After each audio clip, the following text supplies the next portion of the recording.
Hello hi ನಮಸ್ತೆ ಎಲ್ಲರಿಗೂ. ನಮ್ಮ ಕುಂದಾಪುರ ಕೈ ರುಚಿಗೆ ಸ್ವಾಗತ. ಇವತ್ತು ನಾನೊಂದು ಪೂರಿ ಮಾಡಿ ತೋರಿಸ್ತೀನಿ. ಇವತ್ತಿನ ನಮ್ಮ ಬೆಳಿಗ್ಗಿನ ತಿಂಡಿ ಪೂರಿ ಮತ್ತು ಚೆನ್ನ ಮಸಾಲ. ತುಂಬ ಚೆನ್ನಾಗಿ ಬಂದಿದೆ, ಗರಿ ಗರಿಯಾಗಿ ಚೆನ್ನಾಗಿ ಬಂದಿದೆ. ಹಾಗೆ ಒಂದು ಬೌಲ್ ಅಂದರೆ 2 ಗ್ಲಾಸ್ ಇರುತ್ತೆ. 2 ಗ್ಲಾಸ್ ಗೋಧಿ ಹಿಟ್ಟು, ಮೈದಾ ಹಿಟ್ಟೇನು ಹಾಕಿಲ್ಲ ನಾನು. ಗೋಧಿ ಹಿಟ್ಟು, ಒಂದು 1/4 ಗ್ಲಾಸು ರವೆ, ಉಪ್ಪಿಟ್ಟು ರವೆ ಆದರೂ ಆಗುತ್ತೆ, ಚಿರೋಟಿ ರವೆ ಹಾಕಿ, ಒಂದು ಸ್ವಲ್ಪ ಉಪ್ಪು ರುಚಿಗೆ ತಕ್ಕಷ್ಟು, ಆಮೇಲೆ ಒಂದು ಚಮಚ, ದೊಡ್ಡ ಚಮಚದಲ್ಲಿ 1 ಚಮಚ ಸಕ್ಕರೆ ಹಾಕಿ, ಉಪ್ಪು ಸಕ್ಕರೆ ಅದು ಹಾಕಿಬಿಟ್ಟು ಸ್ವಲ್ಪ ಎಣ್ಣೆ ಇಷ್ಟು ಹಾಕಿಬಿಟ್ಟು ನೀರು ಹಾಕಿ ಕಲಿಸ್ಬೇಕಿದ್ರೆ ಇದನ್ನೆಲ್ಲ ಕೈಯಲ್ಲಿ ಹಿಂಗೆ ಮಿಕ್ಸ್ ಮಾಡಬೇಕು. ಒಂದಕ್ಕೊಂದು ಉಪ್ಪು ಎಲ್ಲ ಹೊಂದ್ಕೊಳ್ಳುತ್ತೆ. ರವೆ ಎಲ್ಲ ಹಾಕಿದ್ದೀನಲ್ಲ, ಇದೆಲ್ಲ ಆದಮೇಲೆ ಸ್ವಲ್ಪ ಸ್ವಲ್ಪ ನೀರು ಹಾಕಿ ಅದನ್ನು ಕಲಿಸ್ಬೇಕು.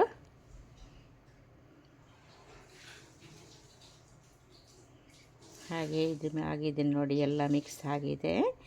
ಈಗ ಒಂದು ಸ್ವಲ್ಪ ನೀರು, ಒಂದೇ ಸರ್ತಿ ನೀರು ಹಾಕಿ ಕಲಿಸ್ಬಾರ್ದು. ತುಂಬ ಗಟ್ಟಿಯಾಗಿ ಇರಬಾರ್ದು, ತುಂಬ ತೆಳ್ಳಗಾಗಿ ಇರಬಾರ್ದು ಪೂರಿ ಹಿಟ್ಟು. ಆವಾಗಲೇ ಚೆನ್ನಾಗಿ ಬರುತ್ತೆ. ಮತ್ತು ಮಾಡೋಕ್ಕೆ 1 ಗಂಟೆ ಮುಂಚೆ ಆದರೂ ಕಲಸಿ ಇಡಬೇಕು, ಆವಾಗ ಚೆನ್ನಾಗಿ ಸಾಫ್ಟಾಗಿ ಚೆನ್ನಾಗಿ ಬರುತ್ತೆ. ನಾನು 1 ಗಂಟೆ ಮುಂಚೆ ಕಲಸಿ ಇಟ್ಟಿದ್ದೀನಿ. ಸ್ವಲ್ಪ ನೀರು ಹೀಗೆ ಚಿಮ್ಸ್ಕೊಂಡು ಹಾಗೆ ಕಲಿಸ್ತೀನಿ.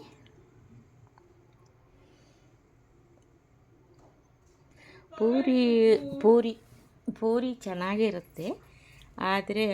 ಚೆನ್ನಾಗಿರುತ್ತೆ, ಆದರೆ ದಿನಾಲೂ ತಿನ್ನಬಾರ್ದು. ಯಾವಾಗೋ ಒಂದು ಸರ್ತಿ ಪೂರಿ ಮಾಡಬೇಕು. ಪೂರಿ ಜೊತೆ ಸಾಗೂ ಚೆನ್ನಾಗಿರುತ್ತೆ, ಚೆನ್ನ ಮಸಾಲ ಚೆನ್ನಾಗಿರುತ್ತೆ, ಚಟ್ನಿ ಎಲ್ಲ ಸೈಡಿಗೆ ಮಾಡ್ತಾರೆ. ಆದರೆ ಪೂರಿ ಸಾಗು, ಪೂರಿ ಚೆನ್ನ ಮಸಾಲ ಇದೇ ತುಂಬ ಚೆನ್ನಾಗಿರುತ್ತೆ. ಹಾಗೆ ಒಂದು ಸ್ವಲ್ಪ ನೀರು ಹಾಕಿ ಹಾಗೆ ಕಲಿಸ್ತಾ ಇರ್ತೀನಿ. ಕಲಸಿ ಒಂದು ಹದಕ್ಕೆ ಬರುತ್ತೆ. ತುಂಬ ಗಟ್ಟಿ ಮಾಡಿಕೊಂಡ್ರೆ ಇದು ಪೂರಿ ಗಟ್ಟಿ ಆಗಿಬಿಡುತ್ತೆ. ಮೀಡಿಯಮ್ ಆಗಿ ಕಲಸಿ ಇಟ್ಕೊತೀನಿ. ಕಲಸಿ 1 ಗಂಟೆ ಹೀಗೆ ಮುಚ್ಚಿ ಇಡ್ತೀನಿ, ಚೆನ್ನಾಗಿರುತ್ತೆ. ಆಯಿತು, ಕಲಸಿ ಹೀಗೆ ಮುಚ್ಚಿ ಇಟ್ಬಿಟ್ರೆ 1 ಗಂಟೆ ಆದರೂ 2 ಗಂಟೆ ಇದ್ರೂ ಚೆನ್ನಾಗಿ ನೆನೆದಿರುತ್ತೆ ಫ್ರೆಂಡ್ಸ್. ಹೀಗೆ ನಾರಬೇಕು, ಕೈಯಲ್ಲಿ ನಾರಿ ಒಂದು ಹದಕ್ಕೆ ಬಂದಿರುತ್ತೆ ಅಲ್ಲ. ನಾನು ಈ ಥರ ಮಾಡ್ತಿದ್ದೀನಿ ನೋಡಿ. ಒಬ್ಬೊಬ್ಬರು ಮೈದಾ ಹಿಟ್ಟು ಹಾಕ್ತಾರೆ, ನಾನು ಮೈದಾ ಹಿಟ್ಟು ಸ್ಕಿಪ್ ಮಾಡಿದ್ದೆ, ಬೇಡ ಅಂತ. ಆಯಿತು, ಹೀಗೆ ಇದು ಮಾಡಿಬಿಟ್ಟು ಇದಕ್ಕೆ ಅದ್ರ ಮೇಲೆ ಎರಡು ಚಮಚ ಎಣ್ಣೆ ಹಾಕಿಬಿಟ್ಟು ಹಾಗೆ ಮುಚ್ಚಿ ಇಡ್ತೀನಿ. ಇಲ್ಲ ಒಂದು ಬಾಕ್ಸ್ ಒಳಗಾದರೂ ಇಡ್ಬೋದು. ಮುಚ್ಚಿ ಇಟ್ಟೆ ನೋಡಿ.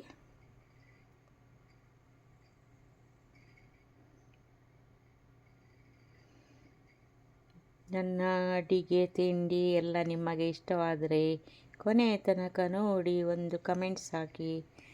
ಇನ್ನು ನನ್ನ ಚಾನಲ್ ನೋಡುತ್ತಿದ್ದವರಾದರೆ, ಫಸ್ಟ್ ಟೈಮ್ ನೋಡ್ತಾ ಇರೋರಾದರೆ ಬೆಲ್ ಬಟನ್ ಪ್ರೆಸ್ ಮಾಡಿ. ಆವಾಗ ಆಲ್ ಅಂತ ಇರುತ್ತೆ ಲೆಫ್ಟ್ ಸೈಡಲ್ಲಿ, ಅದನ್ನು ಪ್ರೆಸ್ ಮಾಡಿಬಿಟ್ಟು ಒಂದು ಲೈಕ್ ಕೊಟ್ಟರೆ ನಾನು ಹಾಕಿರೋವಂಥ ವಿಡಿಯೋ ಎಲ್ಲ ನಿಮಗೆ ನೋಟಿಫಿಕೇಷನ್ ಬರುತ್ತೆ ಫ್ರೆಂಡ್ಸ್. ಎಲ್ಲೂ ಸ್ಕಿಪ್ ಮಾಡಬೇಡಿ, ಕೊನೆ ತನಕ ನೋಡಿ. ಹೀಗೆ ಮುಚ್ಚಿ ಇಟ್ಬಿಡ್ತೀನಿ 1 ಗಂಟೆ. ಈಗ ಆಯಿತು, ಮುಚ್ಚಿ ಆಯಿತು, ತುಂಬ ಕಲಸಿ ಇಟ್ಟಾಯ್ತಲ್ಲ. ಈಗ ನಾನು ಮಾಡೋಕ್ಕೆ ಶುರು ಮಾಡ್ತೀನಿ. ಚೆನ್ನಾಗಿ ನೆನೆದಿದೆ ಹಿಟ್ಟು. ಮತ್ತು ಕೈಯಿಂದ ಈ ಥರ ಹೀಗೆ ಮಣೆಯ ಮೇಲೆ ಹೀಗೆ ಉಜ್ಜಿ ಅದು ಸ್ವಲ್ಪ ರೋಲ್ ಥರ ಮಾಡ್ಕೋಬೇಕು.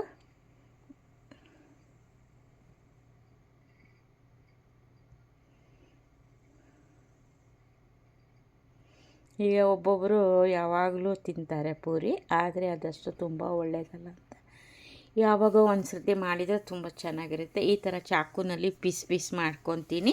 ತುಂಬ ಚಿಕ್ಕ ಉಂಡೆ ಮಾಡಿದರೆ ಅಷ್ಟು ಚೆನ್ನಾಗಿ ಬರಲ್ಲ. ತುಂಬ ತೆಳ್ಳಗಾಗಿ ಲಟ್ಸಿದ್ರೂ ಪೂರಿ ಉಬ್ಬುವುದಿಲ್ಲ. ಸ್ವಲ್ಪ ದಪ್ಪಾಗಿ ಲಟ್ಸ್ಕೋಬೇಕು, ತುಂಬ ಹದ ಸೈಜಲ್ಲಿ. ಇವಾಗ ಎಲ್ಲ ಉಂಡೆ ಮಾಡಿ ಇಟ್ಕೊಂಡು ಒಂದು ಸೈಡ್ ಇಟ್ಬಿಟ್ಟು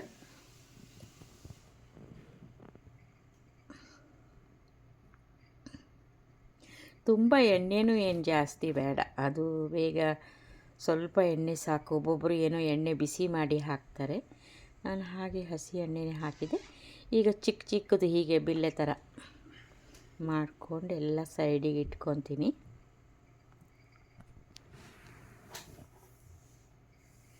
ಹಾಗೆ ಅಲ್ಲಿ ಎಣ್ಣೆ ಕಾಯಕ್ಕೆ ಇಟ್ಟಿದ್ದೀನಿ, ಎಣ್ಣೆ ಕಾಯ್ತಾ ಇದೆ. ಮೀಡಿಯಮ್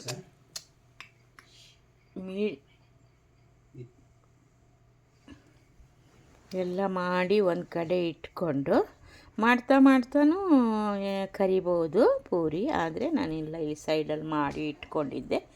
ಒಂದೇ ಸರ್ತಿ ಎಣ್ಣೆ ಬಿಸಿ ಆದಮೇಲೆ ನಾನು ಎಲ್ಲ ಒಂದೊಂದಾಗಿ ಕರಿತೀನಿ. ಎಣ್ಣೆ ಈಗ ಬಿಸಿ ಆಗಿದೆ ಆಲ್ಮೋಸ್ಟು. ಮುಂಚೆ ದೊಡ್ಡ ಉರಿಯಲ್ಲಿ ಇಟ್ಕೊತೀನಿ, ಇವಾಗ ಸ್ವಲ್ಪ ಮೀಡಿಯಮಲ್ಲಿ. ತುಂಬ ಹೈ ಮಾಡ್ಕೋಬಾರ್ದು. ಇದು ಸ್ವಲ್ಪ ಬಾಣಲಿ ಚಿಕ್ಕದಿತ್ತು ನೋಡಿ, ಚೆನ್ನಾಗಿ ಉಬ್ಬಿದೆ ನೋಡಿ.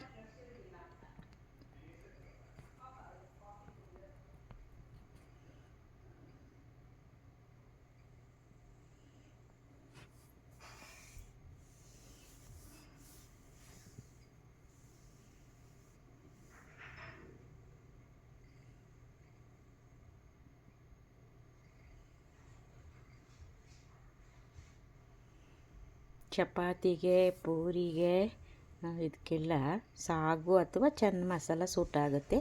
ಆಯಿತು, ಎಲ್ಲ ಮುಗೀತು, ಮಾಡಿ ತೋರಿಸ್ತಾ ಇದ್ದೀನಿ. ನಾನು ಚೆನ್ನಾಗಿ ನೋಡಿದ್ದೀರಲ್ಲ, ಕಮೆಂಟ್ ಹಾಕಿ.